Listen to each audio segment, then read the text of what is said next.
Ready? Yes. Well done. Let's go. So we're back here today for another podcast. And today we're going to talk about environment. We're going to talk about things that we can do to make the world a better place. We already have talked before as well with Tomas and a few other stories we shared. So we take this quite serious. It doesn't necessarily mean that we are, at least myself, I'm not fully informed about everything. And therefore we are doing this project. I think it's super cool that Maria accepted to join us on a conversation today. And I'm super excited about learning about her project and what is she really doing around it. And so, Maria, thank you very much for joining me. And Hi. thank you. I will just probably ask you to give us a small introduction about who you are, and then we take it from there. Okay. Well, first of all, I would like to thank you to have me the possibility to be here and to talk about my project. My name is Maria. I am 26 and I live in Valencia, Spain. And I started plasticOff 2 months ago. plasticOff is a company that born out of the need of a change in the today's society. And as its very name indicates, plasticOff goal is to reduce the amount of single-use plastic in our day-to-day. Every time I say that, a lot of people tell me, oh, but plastic is not so bad, or it's not horrible. And I think that it's important to highlight here that plastic is a great material with great technical characteristics. And it has thousands of utilities. Like we can build parts of a car, electronic devices. And in fact, plastic has changed the way we live and we communicate. However, on the other side, the way we are used to consume it has made us addicted to its use. And well, for example, do you know how many single-use plastics have you used or even touched today? And I think that everybody would be really shocked if we start to think about that. I just remember Tomas telling me that CocaCola produces something like 15,000 bottles a second or something like that. Yes, it's amazing. It's shocking that all that information. So you are. Let's go back to before this. You started 2 months ago. So when we were scheduling this and we were just talking about, you mentioned that you went to study, and forgive me if I say the wrong country, but you went to study, I think, to Sweden, right? Yes. And then you were doing your studies, and this thing came up. Probably not necessarily during the studies, but as a consequence. Just talk us a little bit about it, because it's important for people to understand where is the first step and how does it get it. Okay, great. Well, as you have said, it all began when I went to Sweden 2 years ago to finish my master with the Erasmus program. There I had the possibility to study different subjects related with environmental issues. And here in Spain, I had studied technical subjects like mechanics, mathematics, physics.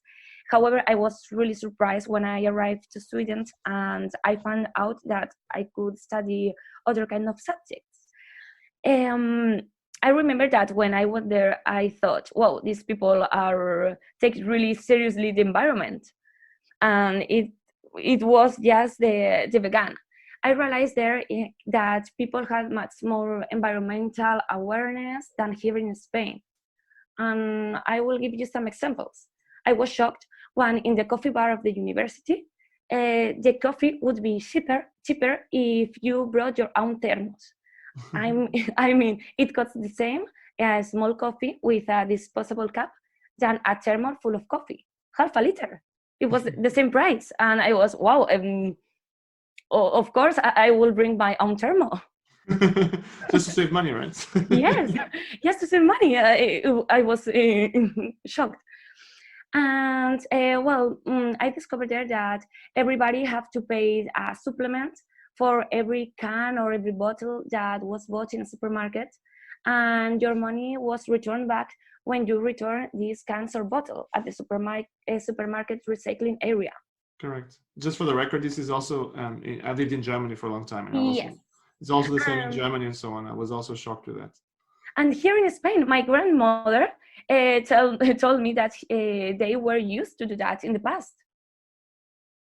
But then at the mid 70s, it all changed with this plastic area. But the thing is, and this is an interesting thing. So somehow the entire world exploded in terms of Yes. usage on plastic, right? And you mentioned everything we do today. It's like so many things are plastic.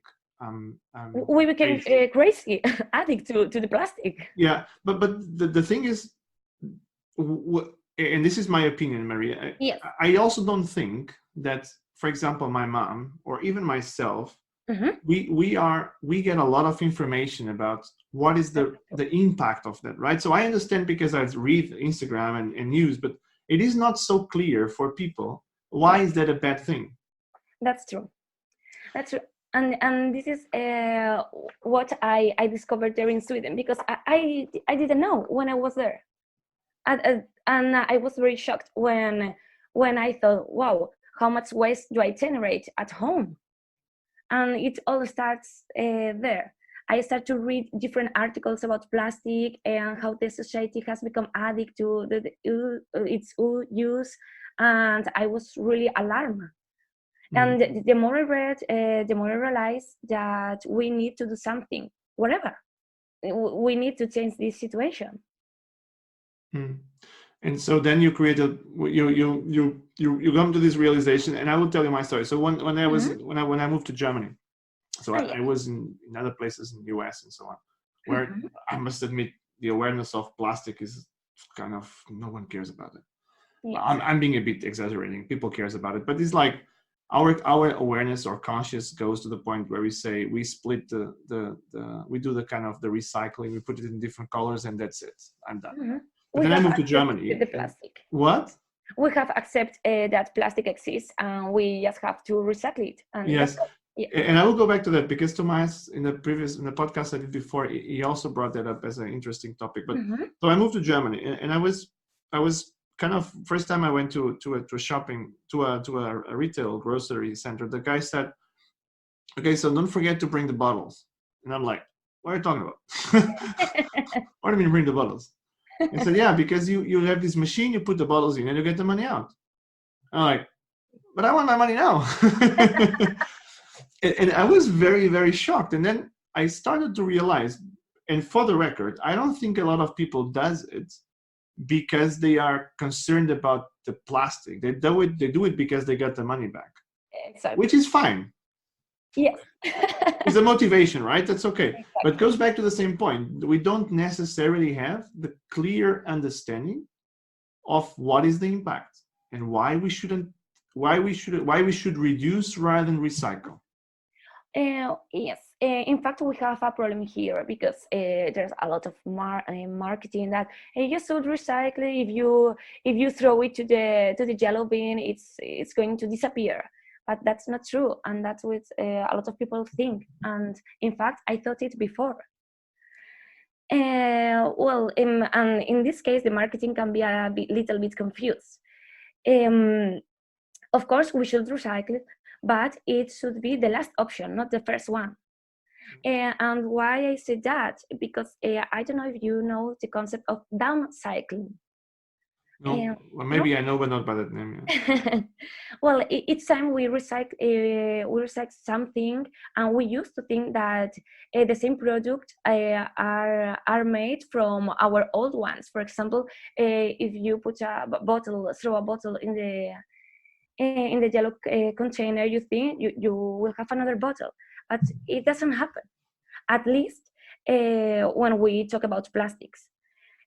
For example, when we throw a bottle, we can get another material, but with less quality, like panels, tubes, fabrics, containers. For example, PET is the easiest plastic to be recycled, and everybody and every company is really proud that they can recycle it, but only the 7% of every PET plastic bottle, it can be recycled. And nowadays, how much? 7% is that? 7%, and it's the most the easiest plastic that can be recycled. So imagine. But there's also something interesting on that recycling thing, and I must admit, when Tomas told me, it kind of blew my mind. So I get, we were, if you go to a school and you ask, and we still need to talk about plastic off, but I think this is also interesting discussion. Yes, of course. When you go to a school and you ask children, teenagers, how do you make the environment better? They will tell you recycle. Exactly. Probably because that's the way this has been like almost incepted in their brains, right? But then Tomas said something that is crazy. Like imagine the carbon footprint and the environment impact of you dropping the plastic bottles in a yellow bin, and then this is taken into a factory that is just smashing it and making all these things around, and then there is a truck that is transporting it. Yeah. Just by thinking, even without making it too complicated, just a simple process of getting that plastic, taking it into a factory, do the recycling process. Yeah. It's a huge impact on our environment, right? Yes, it is. And also it's really expensive. Yes. I mean, we think that we throw everything plastic in the yellow container, and yellow container is not a black hole. I mean, as you have said. Oh, really? I promise you. Oh, damn, no one told me before. I even make chocolate through yellow so it would be like it's recyclable. Yes. A lot of people think that, and they feel comfortable. Okay, I have done a lot for the environment because I have thrown it to the yellow container. It's enough. But no, it isn't. I mean, as you have said, all the plastic have to be transported to a recycling area that pollutes a lot with the transport. Then the plastic has to be treated there and consumes a lot of water. It pollutes a lot because of CO2 and every gases that the recycling process produces. And it's really expensive. So, and you cannot use or better, you cannot produce 10% of recycling plastic in a bottle. I mean, you cannot produce something of. I would put the example with the glass. When you throw the glass, you throw a glass bottle, you can build another glass bottle, but for the government and for the normative, you cannot make anything with 10%, 100% of recycling plastic. So, what a lot of industries do, well, they mix the recycling plastic and the new one, and in fact, if they put more new plastic, it's cheaper than treating and all the processes with the recycling plastics. So a lot of plastic that we throw to the bin is going to the air and it's going to be incinerated, and so the worst of case are going through to the ocean. Yeah, let's pick that one, because yesterday I was talking to someone about the cleanup, the ocean cleanup initiative, which is a Dutch guy, and so Maersk is also being involved in that. And we were just talking about, and he asked me like, and I really did not have an answer. He said, "But why is the plastic ending up in the ocean? If I drink a bottle of water and I throw it in the yellow bin, why is it ending up in the ocean?" Do you have an answer? Because I don't have an answer. I'm assuming that it's because there is some process that are just dropping this in the ocean because of the rivers and because of the water factories, but I don't have an answer. Okay.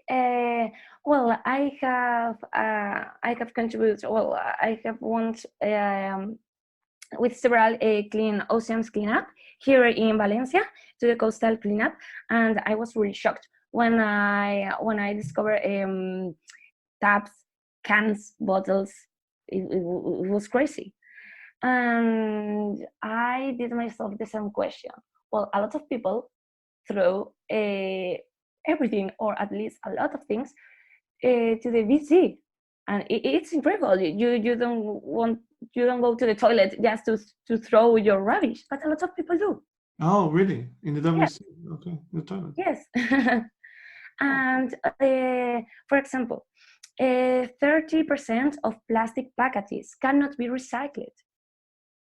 And this is why a lot of them don't go, can't be treated with, I mean, when you cannot use the plastic for doing new bottles or new goods, the companies throw the plastic to the environment, to a controlled areas, and they can burn them out, for example. But what happened? You don't burn them, all the plastic things at the same time. It can transcurre a couple of days or even weeks. Mm-hmm. Because of the wind, because of the rain, this plastic or little plastics can be conducted to the rivers, and they finish to the ocean. Okay, that makes sense.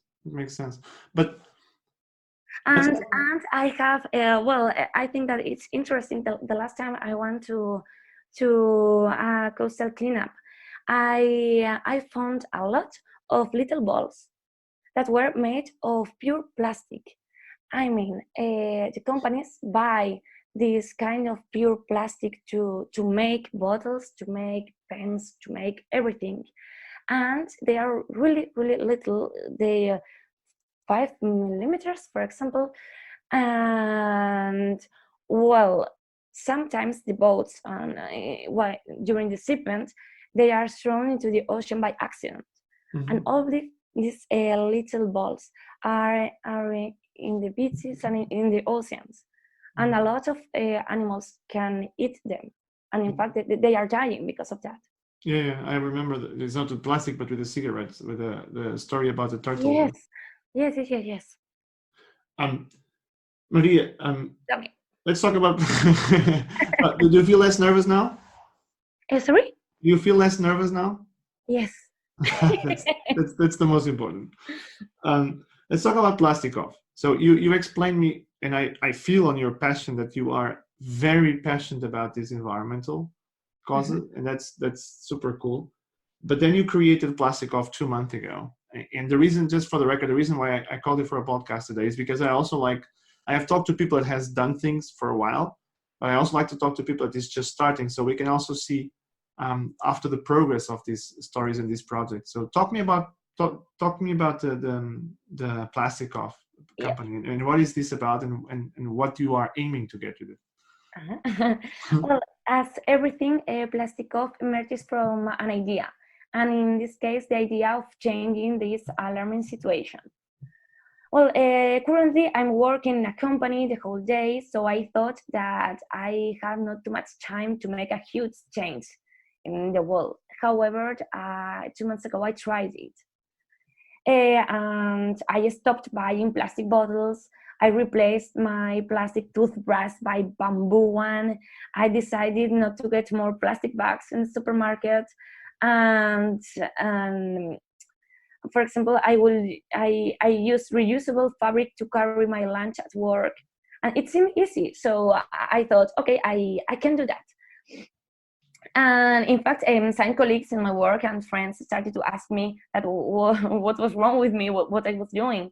I realized that every piece of plastic is so deeply included in our day-to-day, and we all have accepted that. It's accepted by the society that it's really accepted that we can use every kind of plastic, even if I use a little straw for 2 minutes, and it can be in our planet for 100 years. Okay, I can assume that, and everybody thinks like that, and it's not good. I realized that it would be really difficult to reach my objective, because everybody thinks that everybody thinks that it's all right, it's okay, we can use plastic every time we want. And then I took a further step. Not so long ago, as we have commented, I ignored this environmental problem, but now I have learned a lot about it. I started reading current articles. I'm joining the newsletter of the Higher Institute of the Environment. I started reading blogs about how people try to reduce the use of disposable plastics. and I wanted to become one of them. I joined one group that arranged coastal cleanup. Um, and well, I realized that our busy day to day and the fact that plastic objects are so easy to get and so cheap to buy has transformed ourselves to addict to its use. Then I decided to take a further step, and I thought, why? Well, I now I have learned a lot about plastics, and what if I started to share with others all this new information that I has found out? Maybe I can help other people to find it out too. So I did it, and I create my Instagram account named plasticOff, and there I spread different kind of information regarding this topic. For example, information that I was really shocked about. For example, did you know that 5 billions of plastic bags are used every day? We 5 billion, you said? Billion. Billion, yes. God. I mean, we use them for a few minutes, and it can take decades and hundreds of years to decompose. It's impressive. 5 billion. Just for everyone to understand, she said 5 billion. Yeah. And here in Spain, we use 13 million straws. You go to a bar, you drink something, you get a straw. And in Spain, 13 millions are consumed daily. That's not good. It's not logic. No, it's terrible. It's terrible. Yes. Those numbers are scary. Huh? Yes, it is. So I started to post that kind of information. And in fact, I noticed that people was as shocked as I was when I discovered these numbers. And I believe that we have been responsible for this problem, and we are also responsible for solving it. And I realized that I'm not alone, because every day more and more people follow my account and ask me some doubts regarding how to recycle that, how to reduce this amount of plastic, and some tips to do that. So I'm really happy with this interaction with the people. I discovered that people is interested in what I'm trying to do, and I'm creating a little change, a good change, and it's amazing. So your if I would describe your plasticOff, it is almost like the talk it through for the plastic. So you are raising awareness, Yes, and creating changing the people's mentality for something that is quite dramatic for the world and for our future, but we don't think about it just because we don't know it, right? exactly. I think that we have to learn a lot. We have to read a lot, and just to open our eyes and just to notice, oh, I'm using again a plastic bottle for drinking water. Maybe can I change it? So I have the illusion of doing my bit, and I believe that it's no better way than promoting sustainable lifestyles and trying to raise awareness of more and more people by sharing information, giving advices about how to reduce our environmental impact in our day-to-day. Yeah, which is a very very noble thing, but I haven't. It could be right or wrong, but I have an opinion that if you tackle people's behaviors, you will probably get to a certain extent some changes. The question is, how much can we do to tackle the root cause? And what do I mean with that? For example, you go to a coffee. Why do they put a plastic straw there? But they could just simply avoid it, right? And there are other materials. You said bamboo, and there we have metals. Yeah. There's so many others. So, what can we do? And this is probably a question that you don't have an answer, but in general, what is possible to be done to start, rather than just changing the consumers' behaviors, to start also changing the companies' behaviors to prevent the consumers to even think about it, right? Because imagine my mom. I always like to bring my mom. She's also Maria, by the way. She's now sitting in Portugal, probably not understanding a word of what you're going to say. Um, but she goes to a coffee and she's drinking let's say an orange juice, and the coffee puts a plastic straw on it. She doesn't even think about the footprint and the environmental That's the impact. problem. That's the problem. That we even don't think about that it's a problem for everybody. Because if it's a problem for our planet, it's a problem for us. Yeah, but Maria, the question is your Instagram, and I've seen that you grew followers. We will have an impact, and we have others that are also doing similar things around the world. And a few days ago, I was watching this Netflix documentary called Broken, that they were talking about the furniture industry and the deforestation that is happening in Romania and different countries about the world to get the wood and make disposable furniture, which is not the same as plastic, but it's just kind of the similar behavior, the lack of respect for our environment. That there is something that I always think is that are we really tackling the problem or surfacing it by trying to change the consumers rather than trying to change the behaviors of the producers? Coca-Cola's, coffee shops and restaurants. A lot of those things they don't reach. They can't be accessed via your Instagram or someone else's Instagram. Those things are needed to be handled probably at the governmental level, right? Yes, I think so. Because, for example, if the government tells Coca-Cola, you mustn't distribute more plastic bottles, they must stop. I mean, some years ago, 20, 30, or 40 years ago, plastic era started at mid-70s. And before it, everybody used glass bottles, consume the product, and then return the bottles to the supermarket or Coca-Cola or something like that, and they refill them again.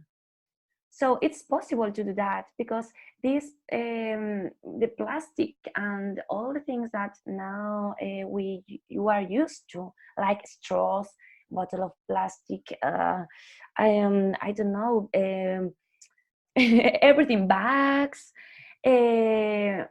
Before plastic, people used to go to the supermarket, but they use every time the same bag, for example, or they went with the thermo and we didn't buy every single day a bottle of water. I mean, it's possible to do a change, but the first step is to change people mentality and people habits, for example.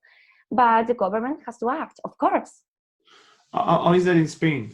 On top of all your political instability with your parties and inability to create a government, is there anything happening around these areas? And by the way, I made a political comment just for fun. I don't have. No, in fact, I don't think so. As you have said, maybe one company has said something, okay, I will recycle everything, okay, I will recycle, I will blah, blah, blah. But it's not the solution. That's not the solution. It's just a mask. Yes, and I don't have anything against Coca-Cola. We could also talk about PepsiCo or other of course, right? and every company. Correct. Just to be clear, there's nothing with Coca-Cola, but no, and Tomas, supermarkets. Yes, it's an entire industry, right? So Tomas said something that is also it's crazy. He said, "I take 8 hours to do a coastal cleanup, and I collect 1,200 bottles, PET bottles, right?" He said, PET bottles. And that's what Coca-Cola or PepsiCo or any other produces in 1 second. Mm-hmm. And so, even, for example, we are not used to give value to the things that we buy or the things that we have, because it's so simple and even cheap to change them or buy new ones. For example, fashion industry. Mm-hmm. We are used to buy a lot of clothes, items, each one for a different event. Like a t-shirt.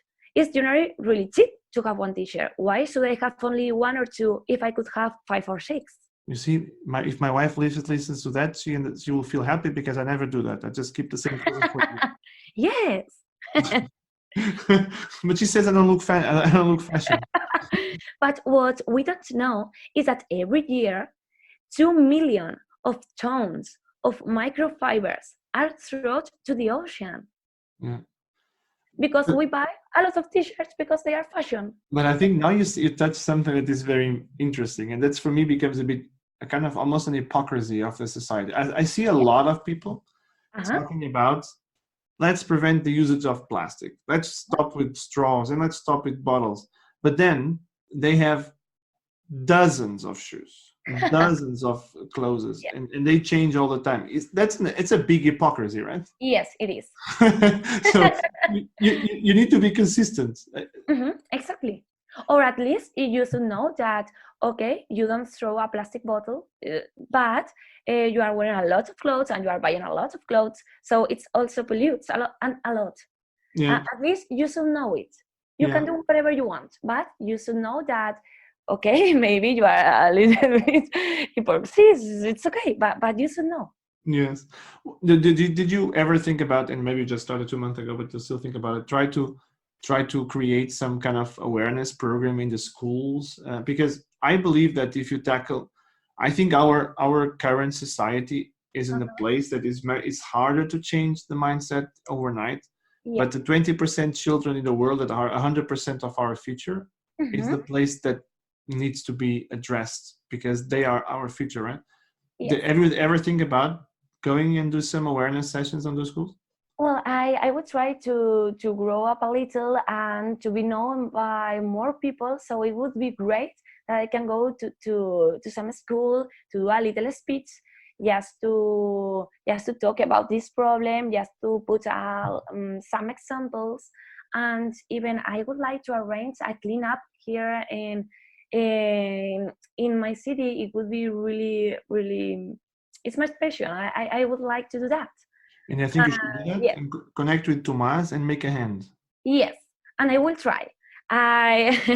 So we start connecting people. That's also one of our targets in our project. So you can make a hand, you make a cleanup, and we spread the give Sea Life a hand. Well, as it is said, be the change that you want to see in the world, and I want to be that, and I will go ahead until I achieve it. So I will do my best. Yeah, it's really inspiring. So you said your age. Usually I don't ask the age of the guests because sometimes it's very unpolitical, but it's nice that you said it. So you are 26. Yes. I think Tomas is something 27, and I met other people that are the same. So I'm a little bit older, but not so much. So I'm 33. But I find, and so not just with that, I was also talking a few days ago with Avani, an Indian girl that finished the university and is now creating a program for child abuse awareness, which is an entirely different thing. But what is I find good is that people with your age and Avani's age and Tomas' age, you could be doing a lot of other stuff because the world today is full of opportunities, and you are spending time creating this content and creating this awareness. I don't care motivations. Some people has different motivations. That's for me not relevant. What's relevant is what is the message that you are creating and the footprint you are putting out there for people to listen, to read. And that's why we're also doing this podcast, right? So I think it's really, really nice. And thank you for that. I hope you keep on going and you find time to also talk to children. I always believe that if we start talking to kids, we probably get a better outcome in the long term. Of course, because I remember that when I was a child, everybody talks about 3 R's: reduce, reuse, and recycle. But I think that there are more R's. I mean, first of all, you have to refuse. You have to refuse what you don't really need. Yeah. Why another t-shirt? Why another bottle? Why a straw? Why? Yeah. Then yes, of course, you have to reduce the use of things. Of course, you have to reuse and repair. Now we are not used to repair things because it's cheaper and easier for us to buy something new. Yeah, but Maria, I think I think will be a different podcast. I think it's not just to do with plastic, right? Okay. We live in the world where, and the same way talk it through. So a lot of people don't care much about what we do because we don't share goats singing "I will always love you," right? Or cats. I love cats. Milo and Amy. They are famous in my podcasts. But people they don't want to follow a 30 minutes conversation about plastic. They want to watch a video of a guy jumping against a wall because that's disposable. That's just so. Or little cats. Everybody loves cats. Everyone loves cats. Yeah, it's true. Alicia keeps telling me that we should start every podcast with a cat. That's a good idea. So she has 3 cats. I have 2 cats. So we should probably do the same. But I think the bottom line is, I think maybe there is a sociological issue with the current generations that are looking too much for disposable, quick stuff, change, new stuff, and that happens with the plastic, happens with music, happens with movies, happens with content. Everything is very volatile, and I think I remember a time where things were made for life, even cars and music, and today is not. It's made for weeks. Exactly. Maria, we are coming to an end. I think we're over time. Sorry. Yes. So if you heard my podcast, you should have your last message prepared, because I'm going to ask you to leave us. What is your last message? The one that you want people to remember when they go home and think, wow, that's something I want to think about. Okay. So, well, I think that in the same way that we were able to generate this huge problem, we are able to stop it.